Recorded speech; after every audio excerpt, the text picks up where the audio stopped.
Since Jurassic World Rebirth will hit theaters in 2 months, I think it would be a great idea if I could talk about one of my favorite franchises of all time.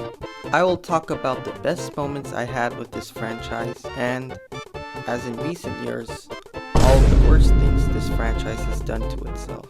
Anyways, let's cut the app and travel to the early days of my first time watching a film in cinema. And that film is called Jurassic World.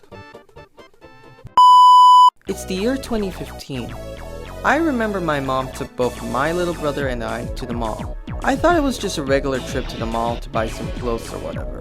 But it turns out, my mom had other plans. And what I was about to witness is a whole new experience in my life. She decided to take both of us to the theaters.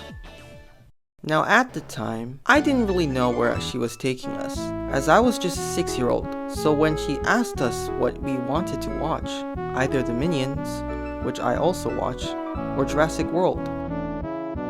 And I chose Jurassic World, simply because I started entering my dino phase as a kid. So when all of us sat down to watch the film, no words can explain the level of excitement I felt watching that whole movie.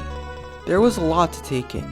For starters, this was the first time I saw the art of CGI being used in the film. So when I saw the dinosaurs on screen, I was in awe of the creatures. And that's not even all of it. The entire island looked so amazing, and all of the activities that they showed in the film, especially that mosasaurus scene where it just jumps out of the water and bites the shark in half. It was a truly exciting moment for me. But the best part of the film was none other than the introduction of the Indominus Rex. Whoever thought of combining the Tyrannosaurus Rex and a Velociraptor to create this hybrid was a genius. But did this film, despite its many flaws, manage to hook me in this franchise for many years to come? Absolutely yes. After the film, I was obsessed with anything Jurassic World related. From playing Jurassic World the game on my iPad, to buying the Jurassic World toys at the time. Sadly, this is the only point where it has reached its peak, because the last 2 movies will be nothing short of a disappointment. Now when the second Jurassic World film dropped, I was still a 9-year-old at the time, and I still enjoyed it because of my obsession with the franchise. However, the cracks were starting to be seen. As for one, I didn't really like the big bad dino antagonist for the film, that being the Indoraptor. I don't think it did anything that memorable in the film. Like, okay, it did look intimidating in the film, and it still posed a threat to the protagonist of the film. But this is merely a far cry of what Indominus Rex achieved. And the fact that the Indoraptor wasn't even in the film until the final battle happened was disappointing to me as a fan of the films. But at least the Indominus Rex was given an epic showdown with the T-Rex and the Raptors.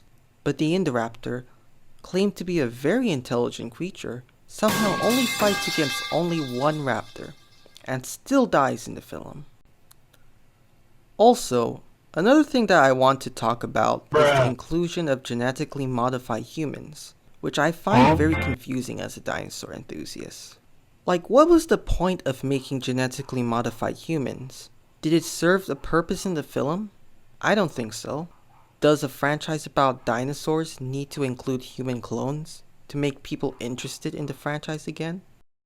The answer is simply no. This is a film about dinosaurs, and at least hybrid dinosaurs, but not genetically enhanced clones. I was just not a fan of it at all. I must be honest now, I didn't watch the film in theaters simply because, well, I was growing out of the franchise, and the interest about it was at an all-time low. So instead, I bought a DVD version of it, and watched it with my brother at home. And when I played the film on my DVD player, I was massively disappointed at what I had witnessed.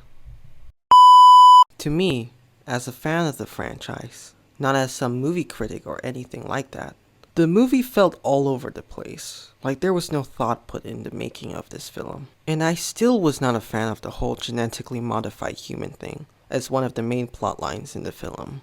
But the one thing I was absolutely frustrated about was the use of nostalgia as a way to get people to watch the film. They heavily used this tactic when they showed the trailer of the film to show that most of the original casts of the characters in Jurassic Park films were going to be there in the movie. And it actually got me hooked, as I wanted to see the interaction with some of the newer characters in the franchise.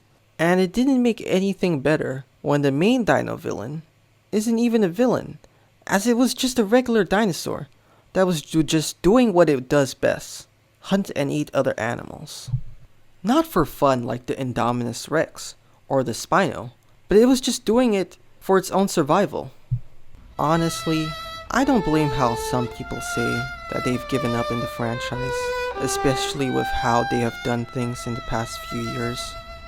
But in 2 months, we will all be watching Jurassic World Rebirth in the theaters, and personally, I'm quite optimistic about the whole thing, as it seems like that they are actually trying to create something interesting with the film. And I have heard about all of the good things that they have said about this film.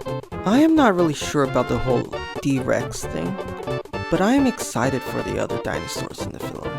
Anyways, thanks for hearing me yap about this franchise and whatnot. Until next time, and have a good day, guys.